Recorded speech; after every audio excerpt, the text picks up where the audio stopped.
You again today for an exciting two-parter. We're doing two Yeah, parts. We hope you come back next week. We're talking about hope after hurt, what that means. That was the name of Drew's podcast before this one, right? And so that's we right. want to talk about church hurt. We want to talk about it in a way where first we're going to talk about the hurt. We got to get through the bad to get to the good.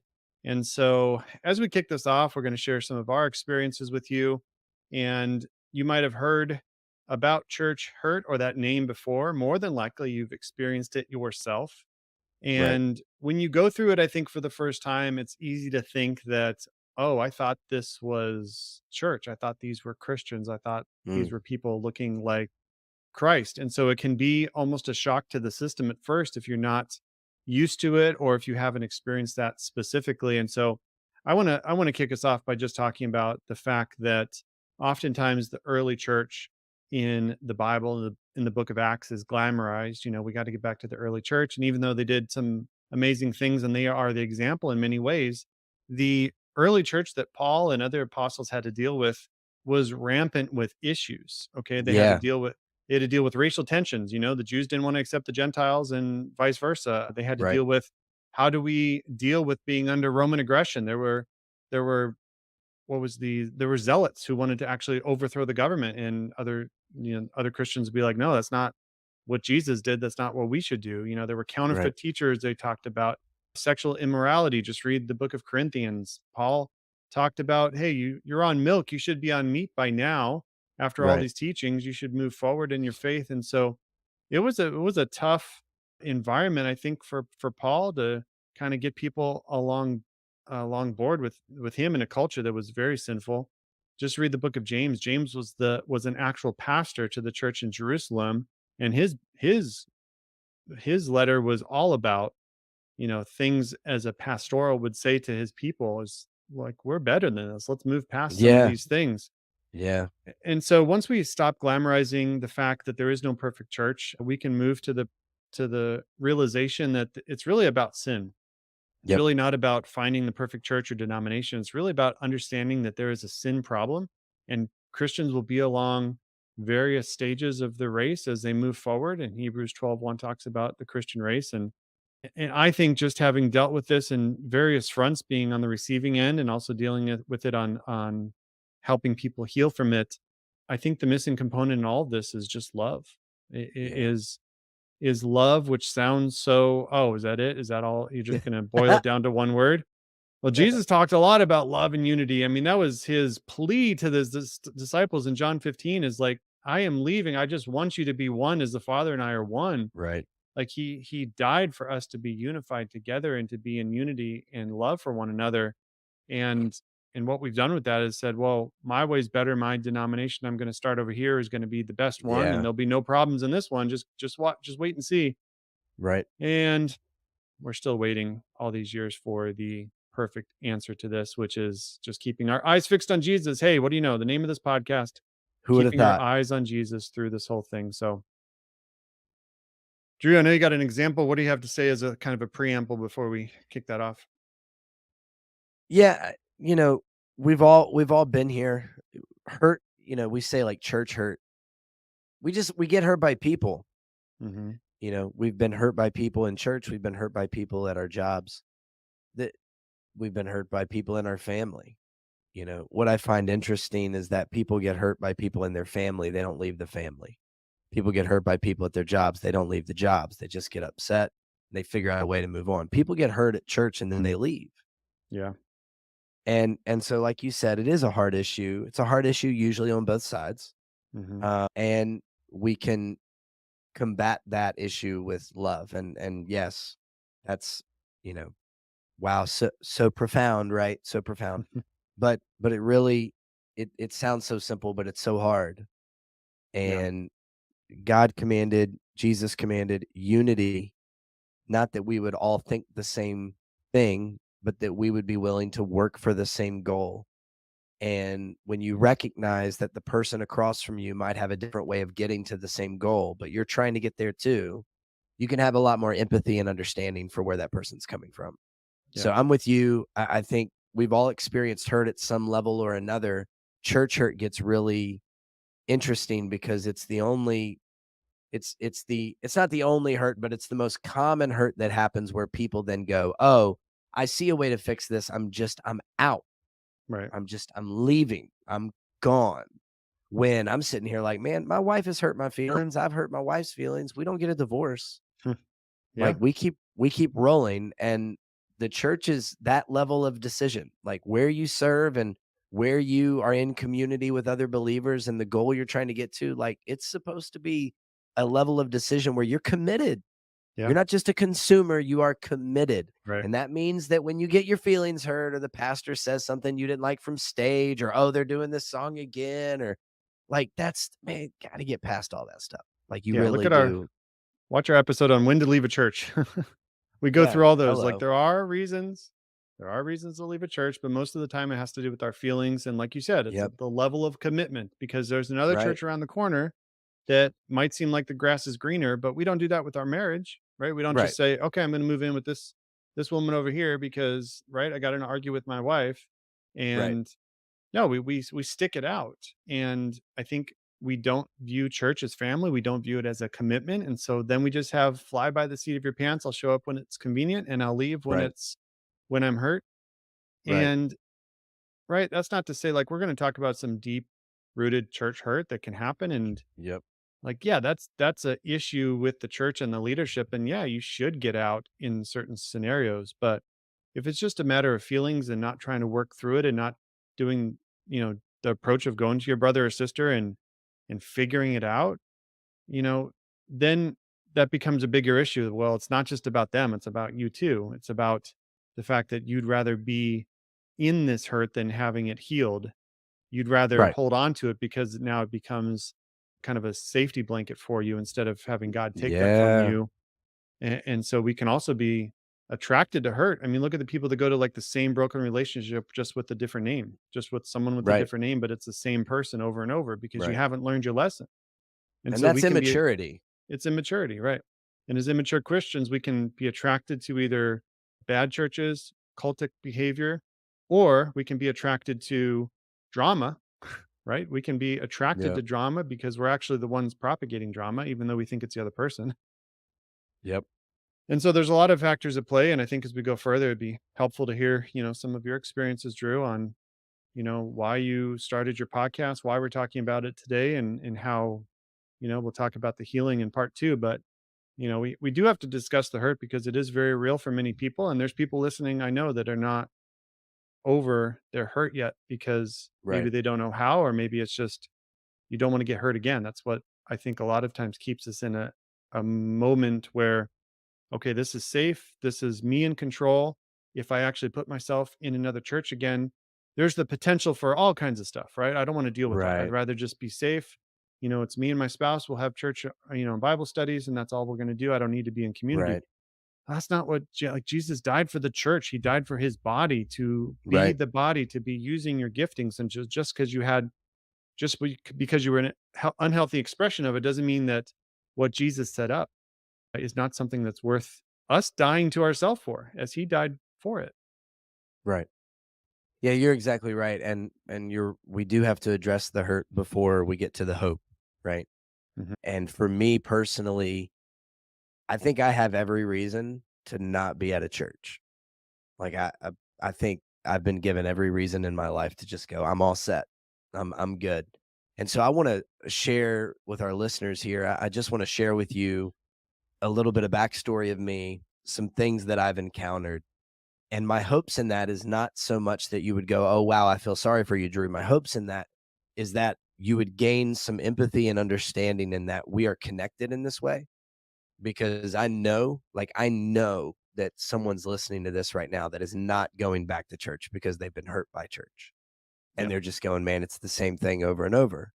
So I want to, in all vulnerability here, I want to share some things that not many people know about me. I want to share one specific story about my background that not many people know. And then in that, I hope we can get to a place of understanding where we go, okay, we both are in agreement that we've been hurt by the church. Now what? And then you can listen to part two for how we then derive hope out of that hurt. So for me, I grew up a pastor's son, and I watched my dad his entire life worked so hard to call people into a deeper relationship and continual steps of faith with Christ.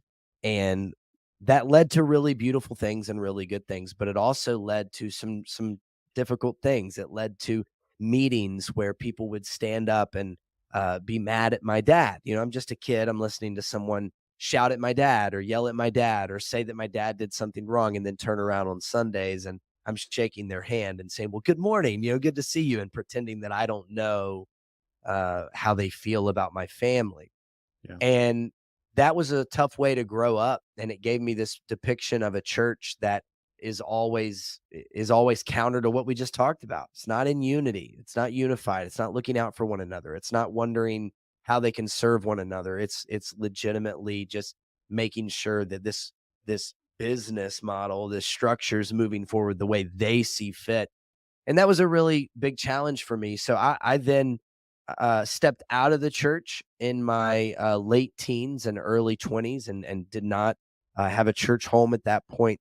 And I had this one experience happen to me outside of the church that then really drove a lot of hurt once I was back in the church. So I want to share that. But in my early 20s, I had a friend that I trusted very much. We did a lot of shows together. We did theater together, and I won't get into all the details, but I was living in Nashville and we did music together.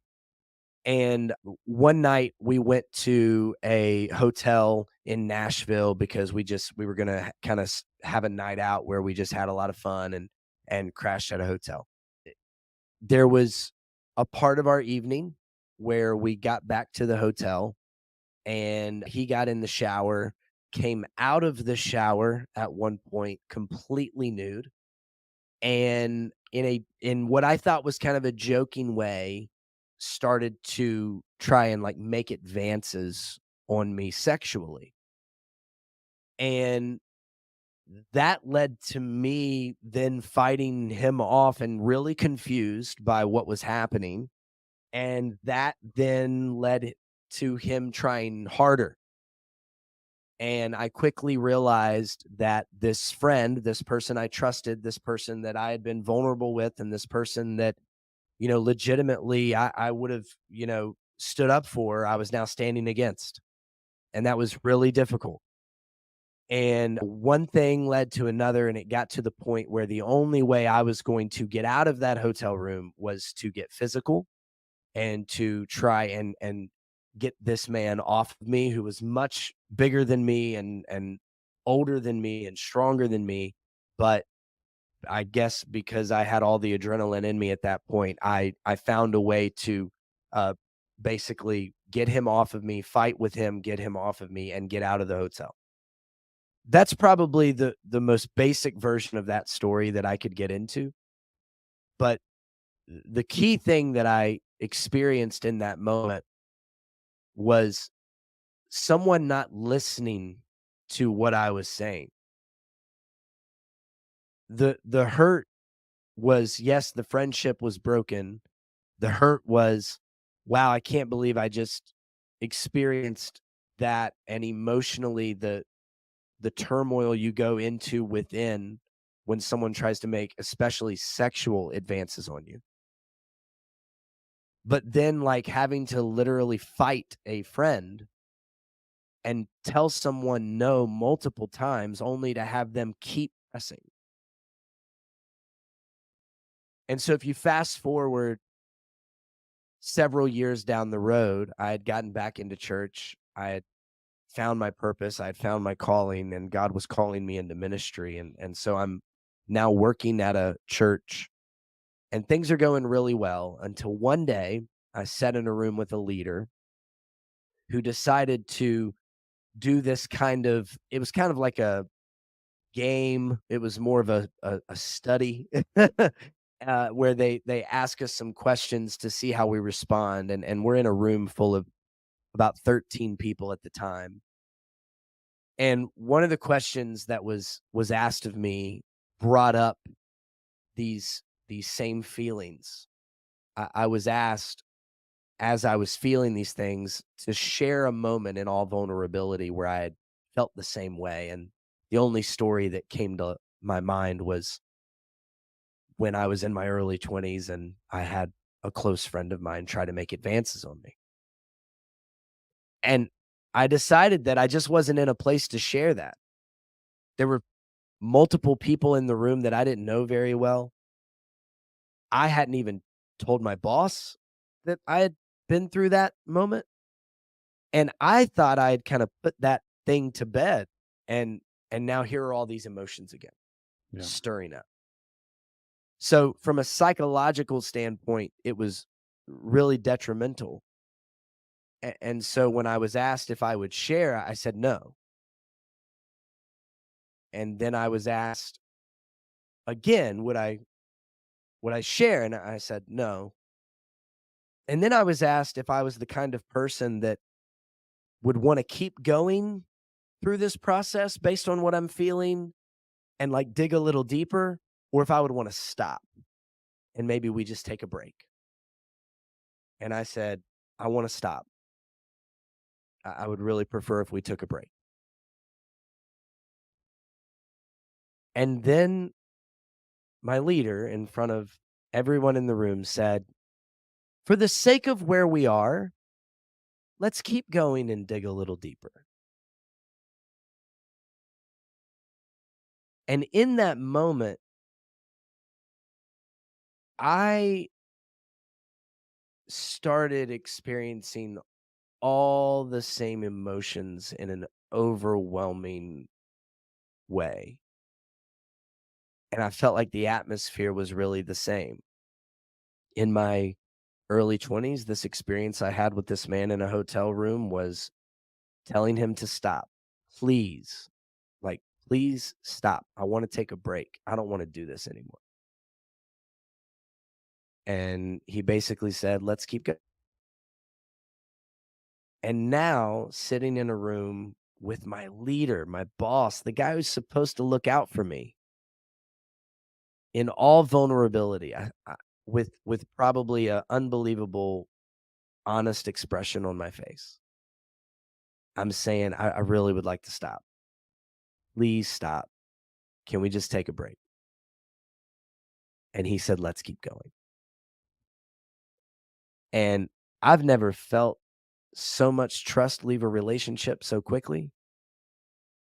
I've never felt so much like hope and love for someone leave a relationship so quickly. And, looking back, I understand he didn't know the backstory and he didn't know what I was experiencing. And I get that. But, I think we all can identify with, I really wish someone would stop doing this, and they kept going. Yeah. And so in that moment, I was sunk, and I couldn't, I was like numb, but I could feel everything all at the same time. It was weird. And after that, things were never the same. I ended up going to my boss and explaining like why I reacted the way I did, sharing the story that I did. And there was no apology. There was no like anything. It was bizarre. And the trust had left the relationship. And I was just really hurt. I was just really hurt. And I never thought I could get to that depth of hurt. And I don't want to belittle people who have maybe been in an experience where they have been hurt by a church from the level of being violated, but I felt very violated. Yeah. And that's just like one story. I have so many others of the leaders that I've followed that have fallen short. I have so many others of the places that I've done ministry where people have gone to great lengths to tell me to leave or to tell me that what I'm doing is not right. I could talk about the people that broke into my office to write a letter on my wall in my office so I could see it in the morning. I could talk Yeah. about the person that typed up a one-page letter that told me to leave and left it on my car windshield so that I could find it after a good day's work. Wow. I could tell story after story after story. There's a reason I had a podcast about it. I have so many. It's unbelievable how many I have. And even to this day, I have people now that I serve as a lead pastor. I have people that will leave the church and never have a conversation with me and go blast something on social media and never take the biblical approach of sitting down with me and expressing why they're upset, Yeah. and would never give me a chance to heal the relationship, but then be mad about the relationship. So I say all that because I want our listeners to understand, when I say that I get it, I want you to believe me. I don't want you to think that, oh, I'm just some pastor at a church and I think you should go to church. Yeah. I get it. I get it. People suck, and it can get really hard sometimes.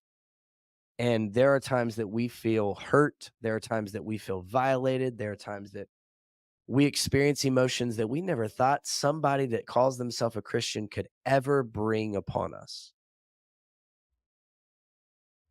But in understanding that hurt and in understanding that I get it, I'm also the same person that continues to try and make a difference. I'm also the same person that still has a lot of hope for the church. I still have a lot of hope for the community and the unity that can be built. And I have so much hope so that I've given my life to it. And so I want you to sit with me in this episode in the hurt. I want you to acknowledge it. I want you to recognize that, man, you've either been there too, or maybe you're there right now. But then as we get into part 2, I want you to enter into that episode looking for hope and looking for a reason to say yes to getting back into community, because after all, that is what God has called us to. Yeah. That's great. And thank you for sharing. That's something that I think there is power in our testimony, because it does empower others when they hear both the good and the bad, right? Our testimony is filled with hope after hurt when we come to Jesus, right? We're hurt, Yeah, we're in sin, we're in a place where we feel like no one can redeem us, and then bam, God redeems us and we have hope again. And we see that played out in our day-to-day dealing with people, both people that have hurt us, but then realizing mhm, that those are the same people God is trying to redeem that's and right. reach as well. And so sometimes we make ourselves, the hero of our own story, and it's God who's the hero. God is the That's one right. that reaches to us in the muck and the mire and pulls us out. And so, yeah, I mean, as we wrap up, what did that do for, as you're in those different situations, what did that do for your faith? How did you process, Mm. like, day to day, just like mentally? How did you overcome that to the point that you stayed in ministry? Like, what was that for you? Yeah, there were 2 things. One, the biggest one was God reassuring me of my calling. And when I say reassuring me of my calling, I don't mean to be a lead pastor, because that's not always what was said. God reassuring me that this is what he has laid out and intended to help the gospel spread throughout the world, and that's the church. Yeah. So, the more I got into scripture, the number one thing I recognized is, as hurt as I have been and as much hurt as I feel currently, I have to be in a community, a body of Christ with believers that worships together, that gives together, that serves together, and that it is in unity together in order that the gospel could be furthered. The second thing is, I had a great friend of mine give me some perspective. He said, Drew, everybody has access to great leaders and great sermons and great pastors. Everybody can get on YouTube, TikTok. Everybody can look up the Craig Rochelle's of the world, the Simon Sinek's of the world. Like, everybody can look up these people and figure out how to be great. What a wonderful opportunity you've had in your life that not many people get, to find out how you can not be great, to Mm, find out how you can be a bad leader, to find out how you can be a bad pastor, to experience the kind of hurt that your congregation and your staff would experience if you were to ever be caught in the same kind of line. Mm.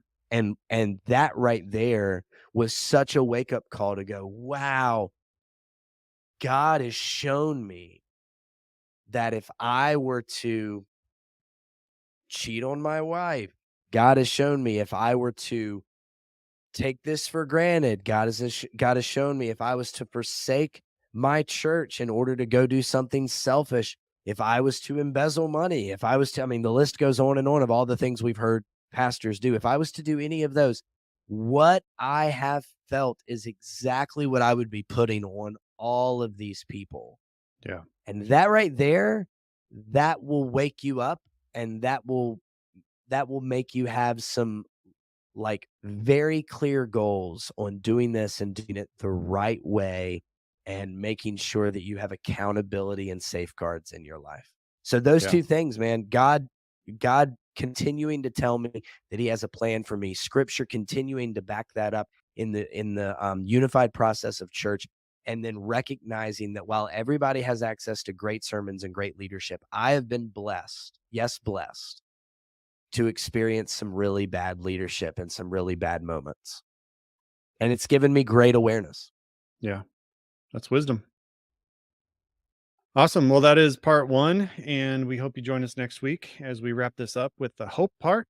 And it was important for us to share the hurt so you can understand a bit of our stories, and also to understand that we understand where you are probably at if you're Yeah. dealing with this.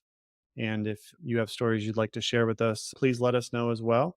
And if there's any questions you have as far as maybe a part of this we haven't covered, wait till next episode and then reach out as well.